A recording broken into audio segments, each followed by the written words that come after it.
예, 안녕하세요. 기자왕 김기자 채널 김태현입니다. 오늘은 최근 소개해드렸던 모카골드 조효연 씨에게 직접 피해를 받았다는 분에게 어떤 사업에 투자를 제안을 했고 그래서 어떤 피해를 입었는지 자세한 사기 수법을 한번 들어보기 위해서 연락을 해봤습니다. 예, 안녕하세요. 네, 안녕하세요. 예, 선생님은 어떻게 조효연 씨를 알게 됐나요?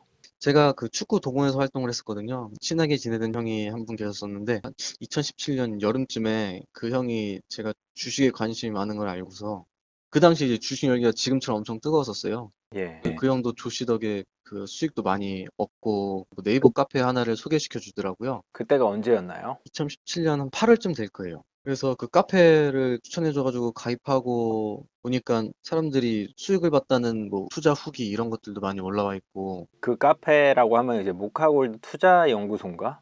아, 네, 맞습니다. 그 카페에 들어가 보니까 수익 후기들이 꽤 많았다라는 거죠. 네네. 또 뭐 오프라인 콘서트 강연한다 그래가지고, 예. 또 디프리도 참가하고 싶고 해가지고 참가하면서 몇 번 만나게 됐었죠, 조 씨를요. 그 오프라인 투자 설명회는 강연비가 얼마 정도 되나요? 그 당시에 35,000원? 그렇게 했던 걸로 기억해요. 뭐 비싸진 않네요. 이제 강연하면서 본인이 유료 리딩하는 부분들 이제 홍보하고 하는 거다 보니까요. 비싸긴 하진 않았던 것 같아요. 그 뒤풀이에서 그러면 조효연 씨를 만났나요?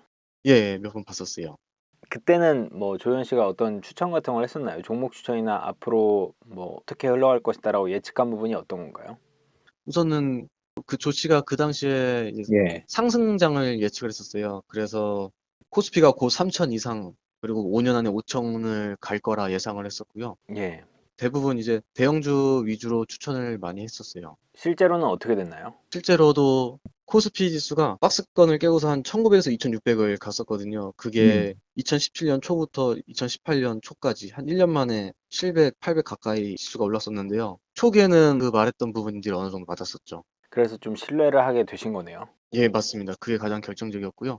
제가 2017년 여름에 이제 그 사람을 알게 돼가지고 가을에는 돈을 조금 벌었었어요. 그래서 더 신임을 많이 갔었고요. 예. 리딩방을 소개하기도 했었다고 하는데 그 리딩방에 직접 들어가기도 했었나요? 예, 2017년 겨울부터 이제 제가 예. 리딩방에 가입해가지고 방송을 들었었고요. 방송 내용은 뭐 사실 특별한 건 없어요. 원래 오전 9시부터 해서 뭐 예. 오후 3시 반까지 진행하는 건데 실질적으로 조 씨가 리딩하는 시간은 한 2시간, 1시간 정도밖에 안 되는 것 같아요. 그 중간중간은 자기 할 거 하면서 이렇게 얘기하는 부분들이라 다른 잡담들도 많이 하고요. 특별한 예. 내용은 없었는데 예. 사람들이 의지하는 부분들이 있다 보니까 그냥 방송을 예. 키고서 듣고 매매하는 것 같더라고요. 그 리딩은 어떤 리딩을 했나요? 뭐 주식 종목을 추천했나요? 네, 주식 종목도 추천하고요. 우선 예. 기본적으로 그 사람이 리딩하는 거는 ELW라는 그 예. 선물 옵션 파생 상품이었거든요. 예. 주식이 조금만 움직여도 그 상품은 크게 움직이기 때문에 예. 샀다 팔았다를 이제 좀 자주 해줘야지 이익이 극대화될 수 있었어요. 그 사람은 지수를 예측을 하는데 뭐 어느 정도부터 어느 정도까지 오르고 어느 정도 어느 정도까지 오르지 않으면 어느 정도까지 빠진다. 뭐 이런 네. 식으로 예. 흐름이 어떻게 움직이고 있다. 이런 식의 리딩을 했었죠. 그럼 초기에 주식에서는 리딩이 어느 정도 맞았잖아요. 네. 그런데 ELW라는 이 파생 상품 관련해서도 리딩이 적중했나요? 일부분은 적중했어요. 왜냐면 상승장을 계속 말했었고, 그 예. 이후에 조정이 온다고 했을 때까지만 해도 맞는 것 같았어요. 예. 근데 이제 문제가 생긴 게 조정 후에 다시 상승이 나올 거라고 얘기를 했는데, 그때가 이제 미국, 중국 간의 무역 전쟁이 발발했을 때거든요. 예, 예. 조 씨는 계속 상승을 외쳤었고, 그래서 음. 사람들은 빠질 때마다 더 싼 가격에 살 수 있어서 좋다고 그렇게 생각하고서 계속 매입을 했었죠. 근데 결론적으로는 다 피해를 보게 됐어요. 그 미중 무역 분쟁이 있는데도 주가가 계속 상승한다고 외쳤던 뭔 배경이 있나요? 배경까지는 잘 모르겠어요. 근데 조현 씨가 정치도 얘기를 하고 뭐 경제 무역관에서도 이렇게 저희한테 얘기를 해주는 걸 들어보면은 그냥 상반론자였던 것 같아요. 그래서 아, 모든 게 다 좋아지고 있으니 오를 거다라고 그렇게 계속 예, 저희한테 얘기를 했었어요. 강연 같은 거 가서 뭐 보시면은 어떤 내용을 보통 설명을 하나요? 제가 3번, 4번 정도 강연에 참가했는데 예. 내용은 사실 거의 다 똑같았어요. 첫 번째는 뭐 이제 자기소개를 하면서 뭐 예. 임진왜란과 이순신 장군 이야기를 하고 본인을 이제 외인 자본에 잠식된 국내 증시 네. 시장의 이순신이라 이렇게 얘기를 하면서 아, 영웅화하고 자기가 이순신이래요? 예, 그렇게 말을 하더라고요. 어. 그리고 이제 특정 방송사에 출연 중이기도 하고 대학에서 강의 중인 교수로 이제 본인 소개를 그렇게 했어요. 그리고 이제 둘째는 이제 주식에 관해서는 코스피가 이제 곧 3천이고 5년 네. 안에 5천을 간다. 이렇게 네. 얘기하면서 매매법 같은 걸 알려주는데 뭐 분할 매수, 분할 매도 이런 걸 기본적으로 알려주고요. 누구나 네. 다 알고 있는 것들이죠, 네. 그것들은. 예, 그리고서는 이제 지금이야 코스피가 3천이 실제로 넘었지만 예. 그때는 뭐 코스피가 박스권을 엄청 오랫동안 머물러 있다 깨고서 1900에서 2600을 갔던 시기라 3000은 이제 말도 안 되는 지수였거든요. 예. 삼성전자가 1년 만에 35,000에서 55,000원을 갔고 네. 근데 이제 미중 무역 분쟁이 음. 시작돼가지고 증시가 아작나고 있을 때도 그 수개월간에도 이 사람은 그냥 계속 상승을 외치는 상승론자였던 거예요. 강연에서도 계속 상승이라고 했어요. 예, 예. 강연에서 계속 상승이라고 말했거든요. 그렇다면 그 이유, 뭐 근거를 뭐라고 들었나요? 경제 무역 지수가 계속 흑자 나고 있다. 실제로도 뉴스에도 계속 흑자이긴 했어요. 근데 예. 이제 무역 분쟁으로 한국이 이렇게 큰 피해를 보게 될 거라고는 몰랐던 거죠, 아무도. 미국이랑 중국은 빠져도 한국은 오른다라고 예상했던 분이거든요. 자기 자신을 이순신이라 소개하면서 한국 주식에 대해서는 엄청 뭐 신뢰나 애정을 갖고 있었던 거네요. 예, 긍정적이었어요, 엄청. 한국이 무조건 올라간다. 네. 그리고 이제 뭐 제가 참가했던 마지막 강연쯤에는 이제 코인이 엄청 붐이 예. 일어났었거든요. 그때 코인 1차 붐이 일어났었는데 그때 돼서는 이제 코인이랑 채굴기 관해서 이야기를 많이 하고 가장 안전한 투자는 채굴기다. 예. 1년, 2년 뒤면은 누구나 채굴기 한 대씩은 소유하고 있을 거다. 예. 여기에 뒤처지지 말아라 라고 이렇게 채굴기 쪽에 투자 권유를 많이 했었어요.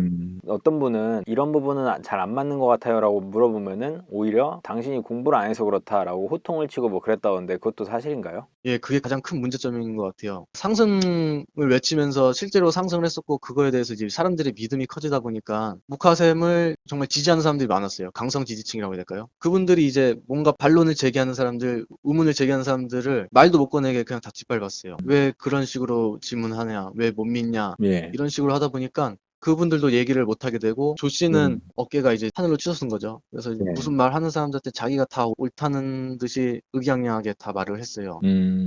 혼을 내고. 그렇게 혼을 내고 뭐 일방적으로 다그치면은 뭐 반발은 없었나요? 예, 없었어요. 그 말을 많이 하는 사람들은 그 당시에 조 씨로 인해서 수익을 본 사람들이거든요. 당연히 목화샘 때문에 수익을 냈으니 목화샘을 반문을 제기하고 의심을 제기한 사람들은 나쁜 사람이다라고 이렇게 못을 박아놓고 대하기 때문에 말을 꺼내는 게 어려웠겠죠. 저도 조 씨 때문에 돈을 벌었기 때문에 그거에 대해서 안 좋게 생각했어요. 그 사람들은 좀 분탕 치는 사람들이다. 뭐 그런 식으로 생각을 이제 선생님 본인도 하신 거네요. 그 당시엔 그랬죠. 저도. 네. 근데 실제로 이제 주가가 계속 하락을 거듭해서 이제 엄청나게 많이 떨어졌잖아요. 그 당시 주가가 어디까지 떨어졌죠? 2600에서 한 1년 사이에 다시 1900 정도 간 것 같아요.